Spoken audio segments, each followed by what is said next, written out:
kita semua? Baik. Baiklah, perkenalkan nama saya Muhammad Bas sebagai moderator di kelompok A. Nah, di sini kami akan mempresentasikan tentang alat-alat pendidikan yang akan nantinya disampaikan pada penyaji materi kita, yakni pada saudari Cynthia. Pada saudari Cynthia, kami silakan. Baik, terima kasih kepada Iqbal. Di sini akan mempresentasikan materi alat-alat pendidikan. Alat pendidikan sangat banyak jenisnya, ada berupa tindakan maupun benda. Kata media berasal dari bahasa Latin, yaitu medius, yang secara harfiah berarti tengah, perantara atau pengantar. Macam-macam alat pendidikan. Menurut Hasan Basri, alat pendidikan terdapat dua macam, yakni alat fisik dan non-fisik. Alat fisik itu berupa bangunan ataupun alat-alat tulis. Alat non-fisik seperti metode pembelajaran, kurikulumnya. Kriteria pemilihan alat pendidikan. Yang pertama, harus sesuai atau cocok dalam mencapai tujuan pendidikan tertentu. Yang kedua, memahami peranan alat pendidikan tersebut. Yang ketiga, anak didik mampu menerima penggunaan alat pendidikan sesuai dengan keadaan dirinya.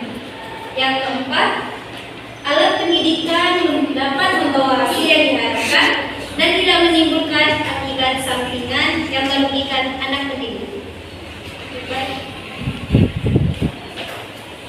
Baik, terima kasih kepada Saudari Cynthia yang telah memberikan materi pada saat ini. Baiklah, selanjutnya di sini kami selaku kelompok A akan membuka sesi pertanyaan. Di sesi pertama di sini kami akan membuka dua pertanyaan. Pada kelompok B yang bertanya, dipersilakan.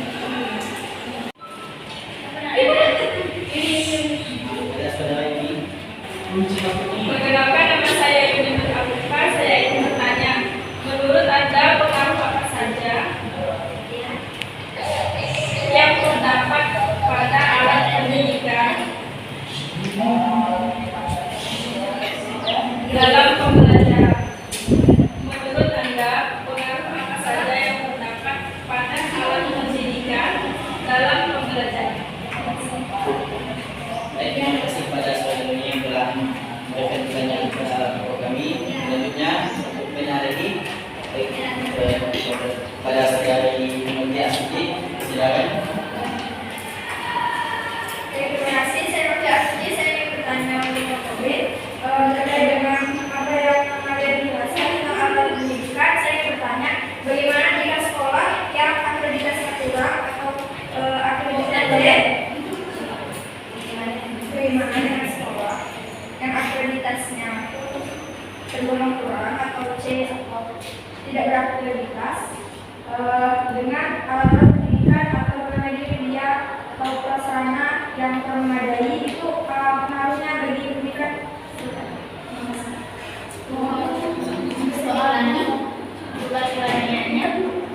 Terima kasih kepada kelompok B yang telah memberikan pertanyaannya kepada kelompok kami. Kelompok A, maka waktu pendidikan kami selaku kelompok A mencari jawabannya.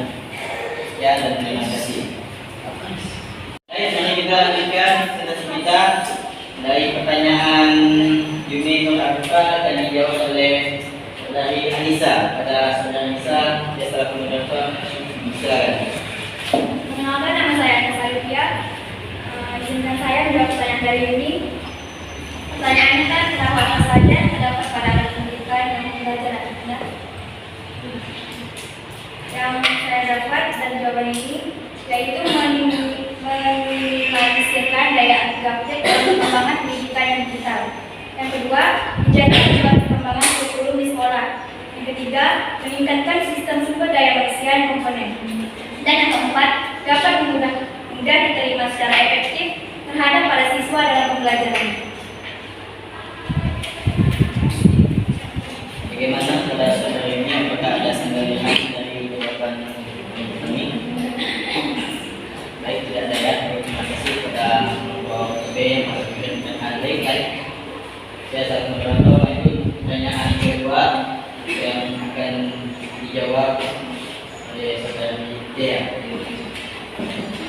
Perkenalkan, nama saya Dea.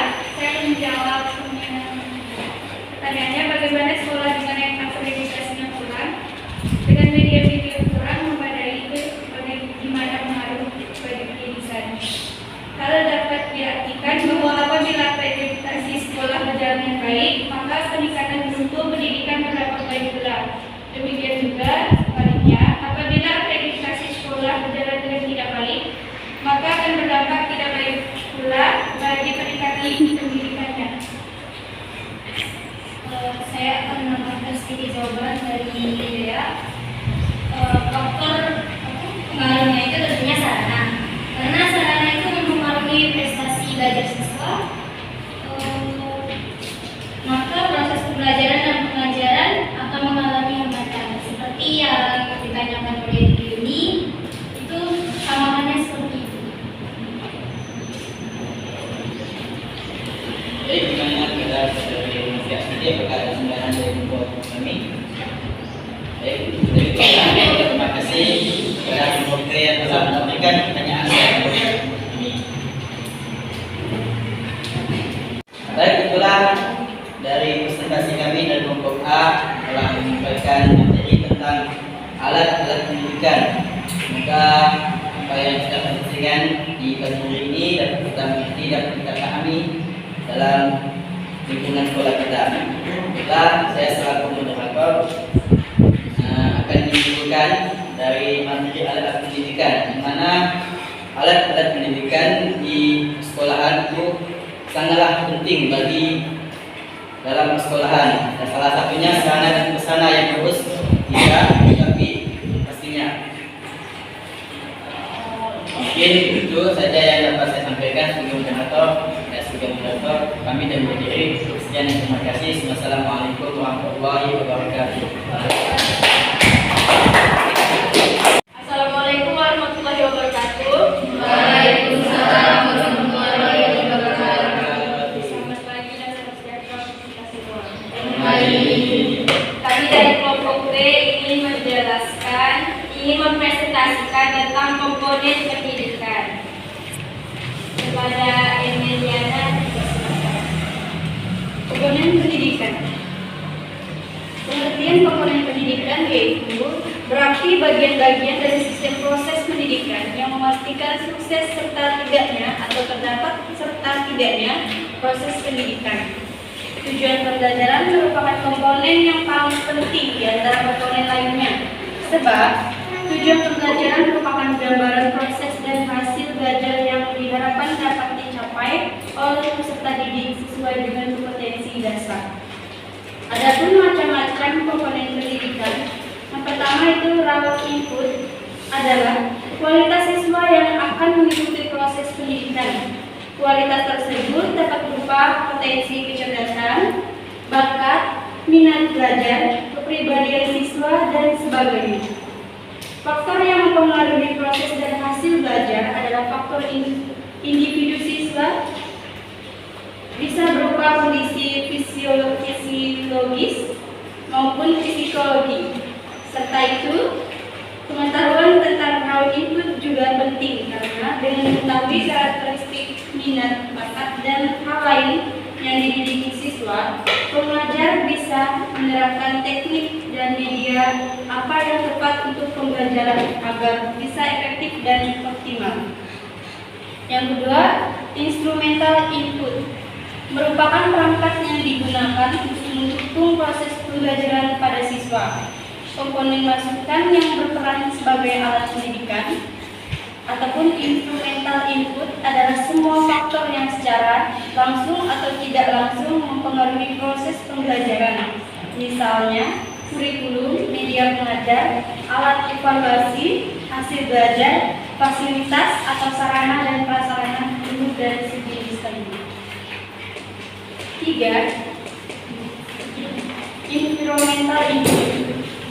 Environmental input adalah lingkungan alam dan sosial di sekitar siswa, yaitu suhu, geografis, dan sebagainya. Tujuan adalah cita-cita yang ingin dicapai dari pelaksanaan suatu kegiatan sebagai unsur penting suatu kegiatan, maka tujuan tidak boleh diabaikan.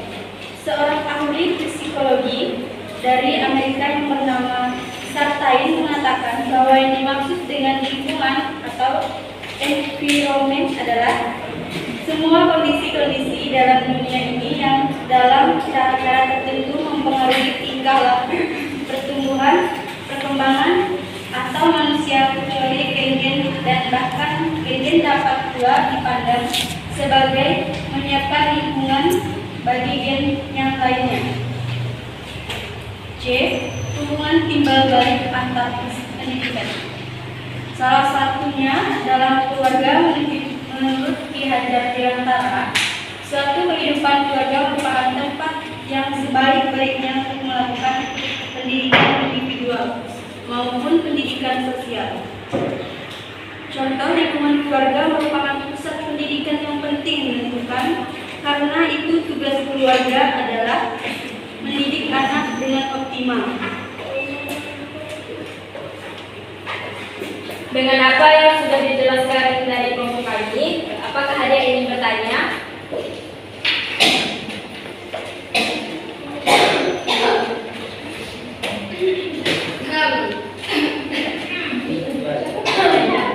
Naila,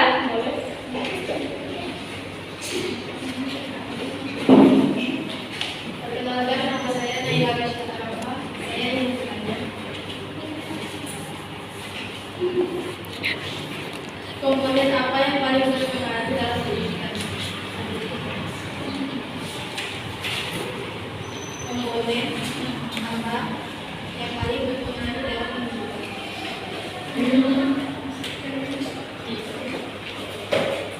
terima kasih kepada Naila. Masih ada yang bertanya? Cynthia. Perkenalkan, nama saya Cynthia dari kelompok A. Saya akan bertanya, menurut Anda, jika tidak ada komponen pendidikan,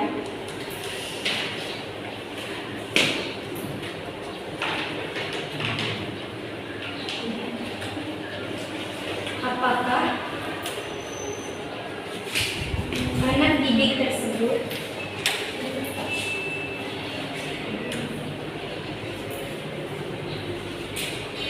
bisa dikatakan tidak berhasil dalam menjalankan pendidikan? Terima kasih.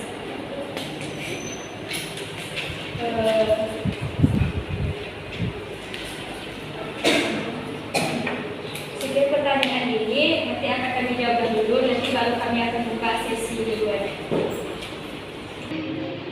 Baiklah, akan kita lanjutkan dalam sesi penjawabannya. Yang pertanyaan pertama dari Naila akan dijawab oleh Nafa. Pada Nafa dipersilakan. Baiklah, di sini saya akan menjawab pertanyaan dari Naila tentang komponen apa yang berpengaruh dalam pendidikan. Komponen yang berpengaruh dalam pendidikan yaitu tujuan dan prioritas peserta didik, manajemen, struktur dan jadwal waktu, isi dan materi, dosen dan pelaksana, alat dan sumber pembelajaran. Itulah komponen yang berpengaruh dalam pendidikan. Terima kasih kepada Naila. Apakah sudah jelas? Sudah. Untuk pertanyaan kedua akan dijawab oleh Yuni. Pada Yuni dipersilakan. Baik, saya akan menjawab pertanyaan yang kedua. Dan jika tidak ada komponen pendidikan, apakah anak didik tersebut dikatakan tidak berhasil dalam menjalankan pendidikan?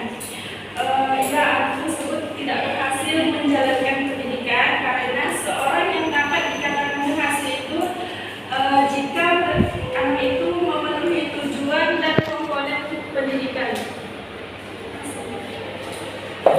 Baik, siap. Sudah jelas dan bisa dipahami. Untuk teman-teman kelompok A, mohon maaf untuk sesi keduanya tidak dapat dilakukan karena waktu yang tidak memungkinkan. Saya langsung kesimpulannya. Komponen-komponen pendidikan di atas merupakan saling berkaitan dan merupakan satu kesatuan berperan dalam proses pendidikan untuk mencapai tujuan pendidikan. Pengertian komponen pendidikan adalah bagian dari suatu sistem yang memiliki peran dalam keseluruhan berlangsungnya suatu proses untuk mencapai tujuan sistem. Komponen pendidikan memiliki pengaruh terhadap berlangsungnya proses pendidikan. Kaitannya dengan komponen-komponen pendidikan, ada input sistem pendidikan yang dibedakan dalam 3 jenis, yaitu 1.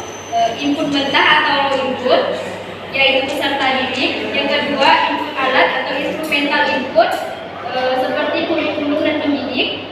Yang ketiga, input lingkungan atau environmental input, seperti keadaan cuaca, situasi keamanan masyarakat yang secara langsung maupun tidak langsung dapat mempengaruhi proses pendidikan. Sekian dari kelompok kami. Wabillahi taufiq wal hidayah. Wassalamualaikum warahmatullahi wabarakatuh.